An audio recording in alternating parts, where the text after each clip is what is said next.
ഹരേ രാമ. ഭഗവാൻ വാൽമീകിയുടെ വചനങ്ങൾ കേട്ട് രാമൻ സീതയെ പ്രേമപൂർവ്വം കടാക്ഷിച്ചുകൊണ്ട് പറഞ്ഞു, ഭഗവാൻ, അങ്ങയുടെ ഇഷ്ടം പോലെ എല്ലാം നടക്കട്ടെ. അങ്ങയുടെ വാക്ക് സത്യമല്ലാതെ വരുമോ?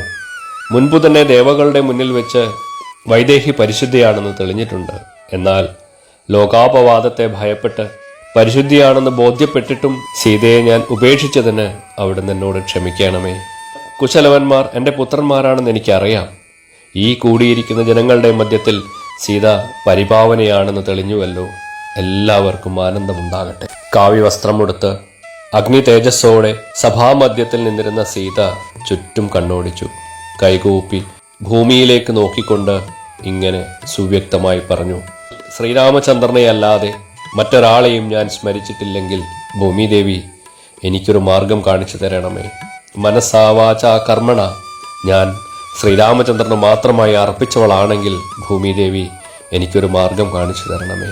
ശ്രീരാമചന്ദ്രനെ ഒഴിച്ച് മറ്റൊരാളെ ത്രികരണങ്ങളിലും അണച്ചിട്ടില്ലെന്ന എൻ്റെ വാക്ക് സത്യമാണെങ്കിൽ ഭൂമിദേവി എനിക്കൊരു മാർഗം കാണിച്ചു തരണമേ. സീത പറഞ്ഞ് അവസാനിപ്പിച്ചപ്പോൾ അത്ഭുതകരമായ ഒരു ദൃശ്യമാണ് അവിടെ കാണാനിടയായത്. ഭൂമിയുടെ ഉള്ളിൽ നിന്നും ദിവ്യരത്ന പ്രഭ കൊണ്ട് ശോഭിക്കുന്ന ഒരു സിംഹാസനം ഉയർന്നു വന്നു. സിംഹാസനത്തിൽ ഉപവിഷ്ടയായിരുന്ന ദിവ്യസ്വരൂപിണിയായ ഭൂമിദേവി സീതയെ എടുത്ത് മാറോടണച്ച് സിംഹാസനത്തിലൊപ്പം ഇരുത്തി. സിംഹാസനം എല്ലാവരും നോക്കി നിൽക്കെ ഭൂമിയുടെ ഉള്ളിലേക്ക് ആണ്ടുപോയി. താപസന്മാരും രാജാക്കന്മാരും പ്രജകളും ഏവരും വിസ്മയപ്പെട്ടു.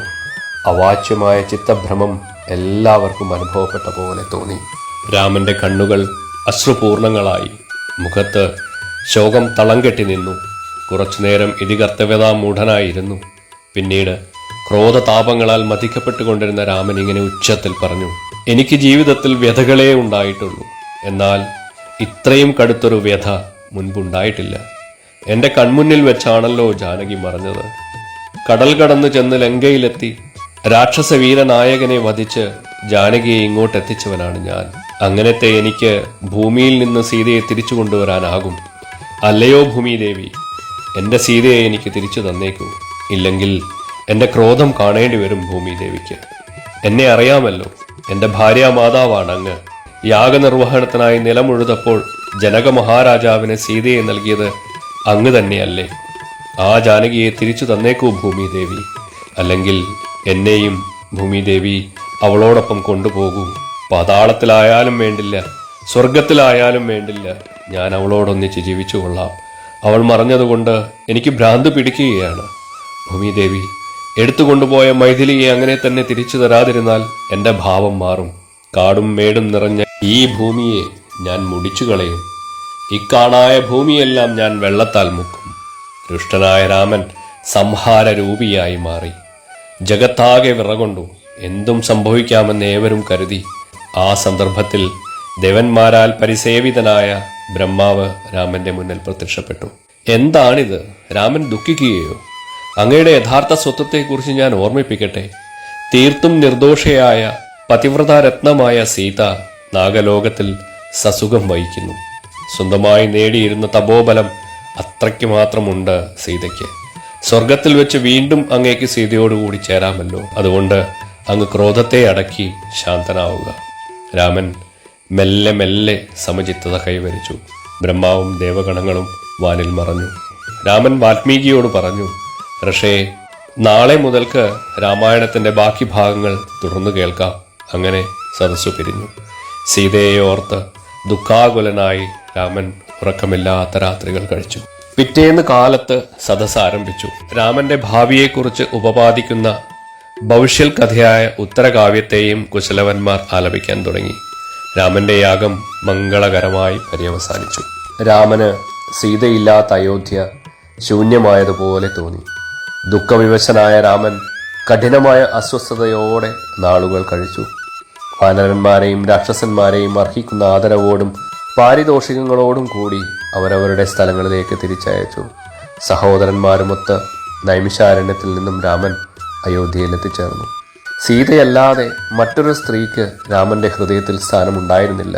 യജ്ഞങ്ങളിൽ സപത്നീകനായി ചെയ്യേണ്ട ക്രിയകൾക്ക് സീതയുടെ ഒരു സ്വർണ്ണ പ്രതിമയാണ് തന്റെ ചാരത്ത് വെച്ചത്.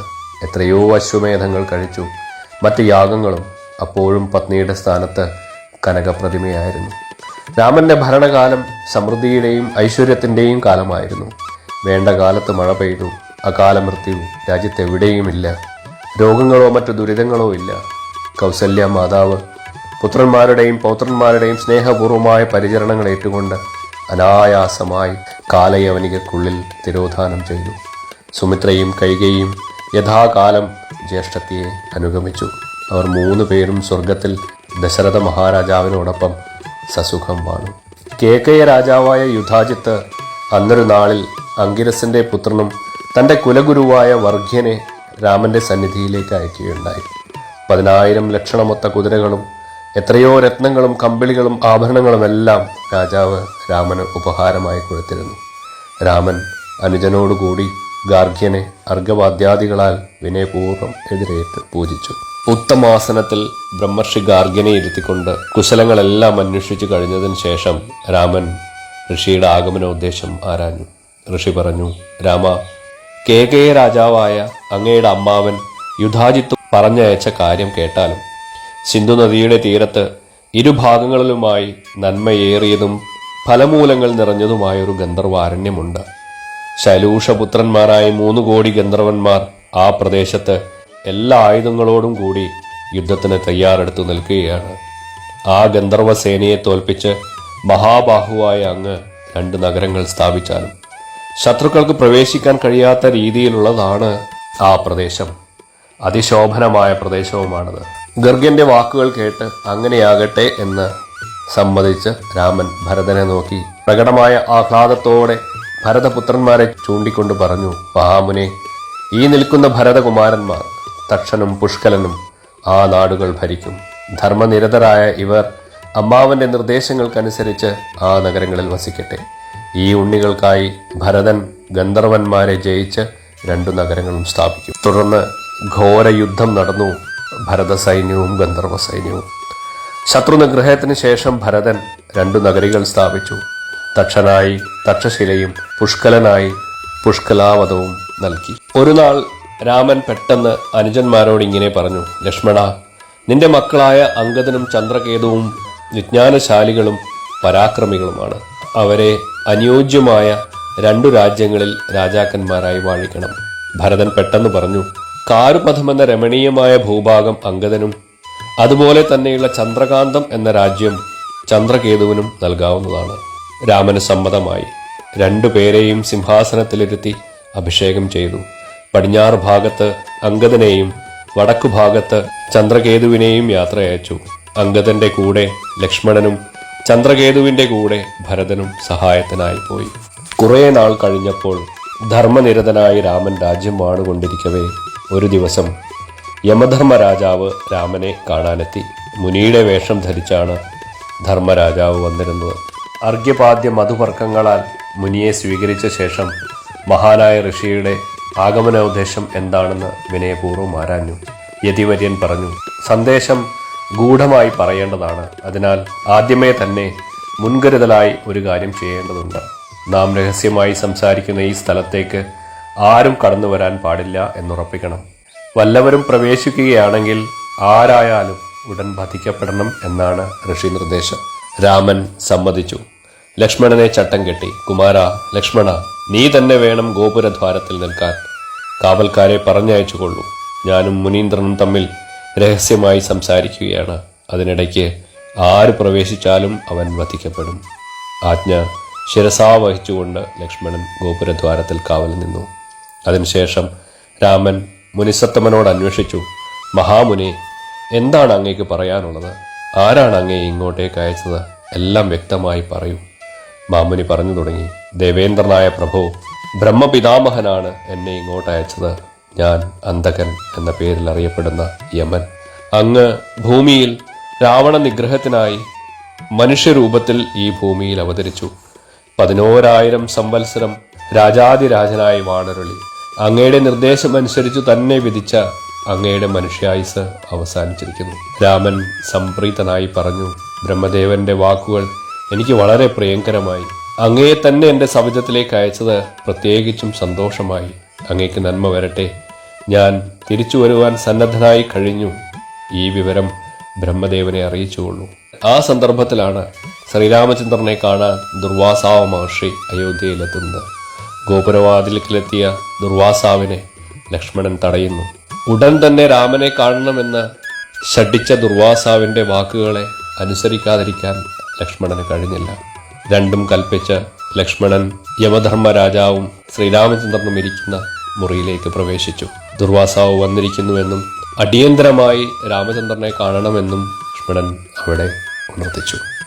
യമധർമ്മ രാജാവും രാമനെ കണ്ട ശേഷം ദുർവാസാവും മടങ്ങി. ബ്രഹ്മർഷി പോയി കഴിഞ്ഞപ്പോഴേക്കും രാമന്റെ ചെവികളിൽ അന്തകന്റെ വാക്കുകൾ മാറ്റൊലി കണ്ടു. അന്തകന് താൻ കൊടുത്ത വാക്ക് രാമന്റെ മനസ്സിനെ നീറ്റി. അന്തകനുമായി സംസാരിക്കുമ്പോൾ കടന്നു വന്ന ലക്ഷ്മണകുമാരനെ കുറിച്ച് ഓർത്ത് രാമന്റെ ഉള്ളിൽ ദുഃഖാഗ്നി ആളിക്കത്തുകയായിരുന്നു. ഏട്ടാ, എന്നെക്കുറിച്ചോർത്ത് അങ്ങ് ദുഃഖിക്കരുത്. അങ്ങ് എന്നെ പരിത്യജിക്കണമെന്ന് ഞാൻ അഭ്യർത്ഥിക്കുന്നു. വാക്കുമാറുന്നവൻ നരകത്തിലാണ് പോവുക. അങ്ങേക്കൊരിക്കലും ദുഷ്കീർത്തി ഉണ്ടാകരുതേ. ധർമ്മവ്രതത്തിൽ നിന്ന് അങ്ങ് വ്യതിചലിക്കരുതേ, ലക്ഷ്മണൻ കേണപേക്ഷിച്ചു. അനുജന്റെ വാക്കുകൾ രാമനെ ദുഃഖത്തിലാഴ്ത്തി. രാമൻ അമാത്യന്മാരെയും മുനിശ്രേഷ്ഠന്മാരെയും വരുത്തി നടന്ന കാര്യങ്ങളൊക്കെ വിവരിച്ചു. സദസ്സാകെ പകച്ചിരുന്നു. തെല്ലു നേരത്തെ നിശബ്ദതയ്ക്ക് ശേഷം ഭഗവാൻ വസിഷ്ഠൻ പറഞ്ഞു, രാമ, ഇതെല്ലാം ഞാൻ മുമ്പേ കണ്ടു കഴിഞ്ഞതാണ്.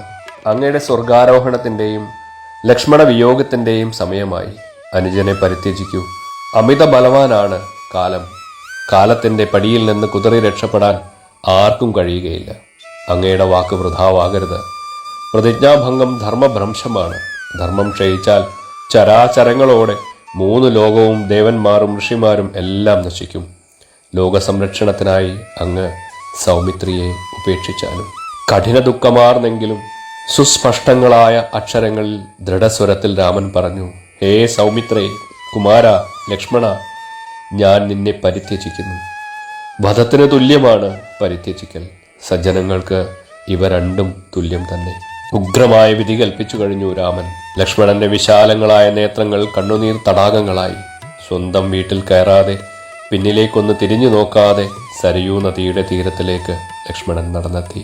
സരയൂ നദീ തീരത്ത് ലക്ഷ്മണൻ പ്രാണവായുവിനെ നിരോധിച്ച് ശ്വാസമടക്കി നിന്നു. സ്വർഗത്തിൽ നിന്ന് ലക്ഷ്മണന്റെ ശിരസിൽ നിന്ന് ആശിസ്സുകൾ വർഷിച്ചുകൊണ്ടിരുന്നു. അനേകം ആളുകൾ നോക്കി നിൽക്കവേ ലക്ഷ്മണ ശരീരം ആരും കാണാതെ അപ്രത്യക്ഷമായി. ലക്ഷ്മണനെ പരിത്യജിച്ചതിനു ശേഷം രാമന് അയോധ്യയിൽ വസിക്കാൻ കഴിയാതെയായി. ലക്ഷ്മണനില്ലാത്ത അയോധ്യ രാമനെ സംബന്ധിച്ചിടത്തോളം ശൂന്യമായിരുന്നു. ദുഃഖത്താൽ വേട്ടയാടപ്പെട്ടുകൊണ്ടിരുന്ന രാമൻ പുരോഹിതന്മാരെയും മന്ത്രിമാരെയും പൗരപ്രമുഖന്മാരെയും വിളിച്ചു കൂട്ടിക്കൊണ്ടു പറഞ്ഞു, ധർമ്മവ്രതനായ ഭരതനെ ഇന്നു തന്നെ അഭിഷേകം കഴിക്കുക. അയോധ്യയിൽ ഭരതനെ വാഴിച്ച് ഞാൻ കാട്ടിലേക്ക് പോകുന്നു. അതിനായുള്ള എല്ലാ തയ്യാറെടുപ്പുകളും ഒരുക്കുവിൻ. ലക്ഷ്മണന്റെ വഴി ഞാനും പിന്തുടരുകയാണ്. രാമന്റെ വാക്കുകൾ കേട്ടതോടെ സദസ്സാകെ ശോകമൂകമായി. കൂടിയിരുന്നവരുടെ എല്ലാവരുടെയും പ്രാണൻ തന്നെ നഷ്ടപ്പെട്ടു പോയതുപോലെ തോന്നി. ഭരതൻ അല്പനേരം ബോധം കെട്ടവനെ പോലെയായി. രാജാധിപത്യത്തോട് കഠിനമായ വെറുപ്പാണ് ഭരതന് തോന്നിയത്. ഇടറുന്ന തൊണ്ടയോടെ തപ്പിത്തടഞ്ഞ അക്ഷരങ്ങളിൽ ഭരതൻ ഇങ്ങനെ പറഞ്ഞു, പ്രഭു, ഞാനൊരു സത്യം ബോധിപ്പിക്കട്ടെ. ജ്യേഷ്ഠനില്ലാത്ത രാജ്യമോ സ്വർഗം തന്നെയോ ഈ ഭരതന് വേണ്ട. ഇവിടെ കുശലവന്മാരെ രാജാക്കന്മാരായി വാഴിക്കുക. കോസലത്തിന്റെ തെക്കുഭാഗത്ത് കുശനും വടക്കുഭാഗത്ത് ലവനും രാജാക്കന്മാരാകട്ടെ. ദൂതന്മാർ വേഗത്തിൽ പോയി ശത്രുഘ്നനെ നമ്മുടെ പ്രയാണത്തിന്റെ വിവരം അറിയിക്കട്ടെ. അഴലിലാണ്ട് ബോധം കെട്ട് കെടാറായി കിടക്കുന്ന ജനാവലിയെ ചൂണ്ടി വസിഷ്ഠൻ രാമനോട് പറഞ്ഞു, രാമ, മൃതപ്രായരാകുന്ന പ്രജകളെ നോക്കുവിൻ. അവർക്ക് ഒരപ്രിയവും ചെയ്യരുത്. ആചാര്യന്റെ വാക്കുകൾ കേട്ട് രാമൻ പ്രജകളോട് അവരുടെ ഇംഗിതം എന്താണെന്ന് അന്വേഷിച്ചു. രാമനെ പിരിഞ്ഞ് അവർക്കാർക്കും ജീവിക്കാനാവില്ലെന്നും രാമൻ പോകുന്നത് കാട്ടിലേക്കാണെങ്കിലും നദിയിലേക്കാണെങ്കിലും കടലിലേക്കാണെങ്കിലും അവരെയും അനുഗമിക്കാൻ അനുവദിക്കണമെന്നുമുള്ള ആഗ്രഹം അവർ വെളിപ്പെടുത്തി. രാമൻ സമ്മതിച്ചു. കുശലവന്മാരുടെ അഭിഷേകത്തിനു വേണ്ടതെല്ലാം അതിവേഗത്തിൽ ഒരുങ്ങി. ദക്ഷിണ അയോധ്യയിൽ കുശനും ഉത്തര അയോധ്യയിൽ ലവനും രാജാക്കന്മാരായി. രണ്ടുപേരെയും രാമൻ മടിയിലിരുത്തി മൂർധാവിൽ പലവരു ചുംബിച്ചു. എല്ലാവർക്കും അശ്വഗത രഥാദികളെല്ലാം കണക്കില്ലാതെ നൽകി. കോടിക്കണക്കിനുള്ള സ്വർണങ്ങളും രത്നങ്ങളും വേറെയും കൊടുത്തു. അയോധ്യയിൽ നിന്നുള്ള ദൂതന്മാർ 3 ദിവസം കൊണ്ട് ശത്രുഘ്നൻ പരിപാലിക്കുന്ന മധുരയിലെത്തി. ദൂതന്മാർ അയോധ്യയിൽ നടന്ന സംഭവങ്ങൾ മുഴുവനും ശത്രുഘ്നനെ അറിയിച്ചു. ലക്ഷ്മണനെ പരിത്യജിച്ചതും നാട്ടുകാർ രാമനെ അനുഗമിക്കാൻ തീർച്ചപ്പെടുത്തിയതും ലവകുശന്മാർക്ക് വേണ്ടി നഗരങ്ങൾ നിർമ്മിച്ചതുമെല്ലാം ശത്രുഘ്നനെ വിസ്തരിച്ചറിയിച്ചു. ശത്രുഘ്നൻ ഗുരുവായ കാഞ്ചനനെയും പൗരപ്രമാണികളെയും വരുത്തി കുലനാശം സംഭവിക്കാൻ പോകുന്ന വിവരങ്ങൾ പറഞ്ഞു. വൈകാതെ തന്നെ ശത്രുഘ്നൻ മധുരരാജ്യത്തെ രണ്ടായി വിഭജിച്ചു. മക്കളായ സുബാഹുവിന് മധുരയും ശത്രുഘാതിക്ക് ദിദിശയും നൽകി. രണ്ടുപേരെയും അതതു രാജ്യങ്ങളിൽ രാജാക്കന്മാരായി വാഴിച്ചു.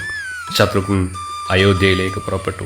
അയോധ്യയിലെത്തിയ ശത്രുഘ്നൻ ആളിക്കത്തുന്ന വന്യദേവനെ പോലെ കാണപ്പെട്ട അഗ്രജന്റെ പാദങ്ങളിൽ സാഷ്ടാംഗ പ്രണാമം ചെയ്തുകൊണ്ട് പറഞ്ഞു, ഏട്ടാ, എന്റെ പുത്രന്മാരെ ഞാൻ രാജാക്കന്മാരായി അഭിഷേകം ചെയ്തു. അതിനുശേഷം അങ്ങയെ അനുഗമിക്കാൻ തയ്യാറായി വന്നിരിക്കുകയാണ്. മറിച്ചൊന്നും അങ്ങ് പറയരുതേ. രാമൻ സമ്മതിച്ചു. അപ്പോഴേക്കും വാർത്ത കേട്ടറിഞ്ഞ വാനരന്മാരും രാക്ഷസന്മാരും ഋഷിമാരും എല്ലാവരും എത്തി.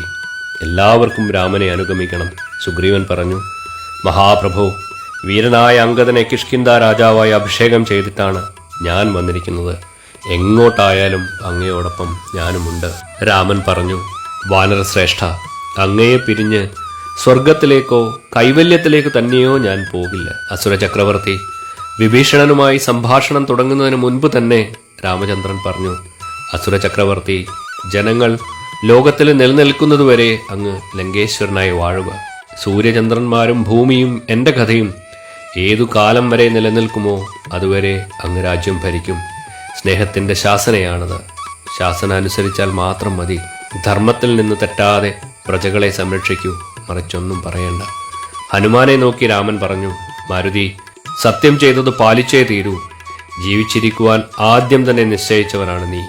ഈ ലോകത്തിൽ ഏതു കാലം വരെ എൻ്റെ കഥ പ്രചരിക്കുന്നുവോ അതുവരെ വായുപുത്ര ഭൂമിയിൽ ആനന്ദതുന്തിലനായി വിഹരിക്കുക. ഹനുമാൻ രാമപാദത്തിൽ പ്രണമിച്ചുകൊണ്ട് പറഞ്ഞു, ലോകനാഥ, അങ്ങയുടെ പുണ്യകഥ ഭൂമിയിൽ കീർത്തിക്കുന്നിടത്തോളം കാലം ഞാൻ അങ്ങയുടെ ആജ്ഞയെ പരിപാലിച്ചുകൊണ്ട് ലോകത്തിൽ വസിച്ചു. ബ്രഹ്മാവിന്റെ പുത്രനായ വൃദ്ധനായ ജാംബവാനോടും മൈന്ദനോടും ദ്വിവിജനോടും രാമൻ പറഞ്ഞു, നിങ്ങൾ കലികാലം വരെ ജീവിച്ചിരിക്കുവിൻ. മറ്റുള്ള വാനരന്മാരോടും ഋഷിമാരോടും തന്നോടൊപ്പം പോരാൻ രാമൻ ആജ്ഞ നൽകി. അങ്ങനെ അന്നത്തെ രാത്രി അവസാനിച്ചു. പിറ്റേന്ന് പ്രഭാതമായപ്പോഴേക്കും മഹാപ്രസ്ഥാനത്തിനുള്ള ഒരുക്കങ്ങളെല്ലാം വസിഷ്ഠ മഹർഷി ചെയ്തു കഴിഞ്ഞു. നേരിയ വെള്ള വസ്ത്രം ധരിച്ച് ആരോടും ഒന്നും സംസാരിക്കാതെ രാമദേവൻ മുന്നിൽ. മഹാലക്ഷ്മിയും ഹ്രീ മഹാദേവിയും സംഹാരശക്തി സ്വരൂപിണിയും മനുഷ്യ ശരീരങ്ങളോട് കൂടി തന്നെ രാമനെ അകമ്പടി സേവിച്ചു. പിന്നാലെ അന്തഃപുര വധുക്കൾ, ദാസിമാർ, കുട്ടികൾ, വൃദ്ധന്മാർ, ഷണ്ടന്മാർ എന്നിവർ സപത്നീകരായി ഭരതശത്രുഘ്നന്മാർ രാമന്റെ തൊട്ടു പിന്നിൽ. പ്രജകളാകെ കുടുംബസമേതം, പക്ഷിമൃഗാദികൾ കൂടി ആ പ്രസ്ഥാനത്തോടൊപ്പം യാത്രയായി. ആ വൻ ജനസമൂഹത്തിൽ ഒരാൾക്കും ദുഃഖമില്ല. എല്ലാവർക്കും ആനന്ദം മാത്രം. രാമനും പരിവാരങ്ങളും 1.5 കാതം വഴി പിന്നിട്ട് പടിഞ്ഞാട്ടു തിരിഞ്ഞു. വളഞ്ഞും പുളഞ്ഞും ചുഴികളോടെ ശക്തിയിലൊഴുകുന്ന സരയൂ നദിയുടെ കരയിലെത്തി. രാമൻ സരയൂ നദിയിലേക്ക് ഇറങ്ങുവാൻ തുടങ്ങി. ബ്രഹ്മാവിന്റെ അഭ്യർത്ഥന അനുസരിച്ച് രാമനും സഹോദരന്മാരും ഒന്നിച്ച് വിഷ്ണു തേജസ്സിൽ ലയിച്ചു. ഭഗവാൻ രാമൻ വിഷ്ണു രൂപത്തിൽ ദർശനമേകിക്കൊണ്ട് ബ്രഹ്മാവിനോട് പറഞ്ഞു, പിതാമഹ, ഈ ജനത്തിനു മുഴുവൻ പരമാനന്ദമേകൂ. ഇവരെല്ലാം എന്നോടുള്ള പ്രേമം കൊണ്ട് മാത്രം എന്നെ പിന്തുടർന്നവരാണ്. അവരെല്ലാവരും പുണ്യലോകത്ത് രാമനോടൊപ്പം ഉണ്ടാകുമെന്ന് ബ്രഹ്മാവ് പ്രതിവചിച്ചു. എല്ലാവരും സരയൂ നദിയിലിറങ്ങി ആ പുണ്യതീർത്ഥത്തിൻ്റെ നനവാർന്നു. മർത്യശരീരങ്ങൾ വിട്ട് വിണ്ണിലേക്കുയർന്നു.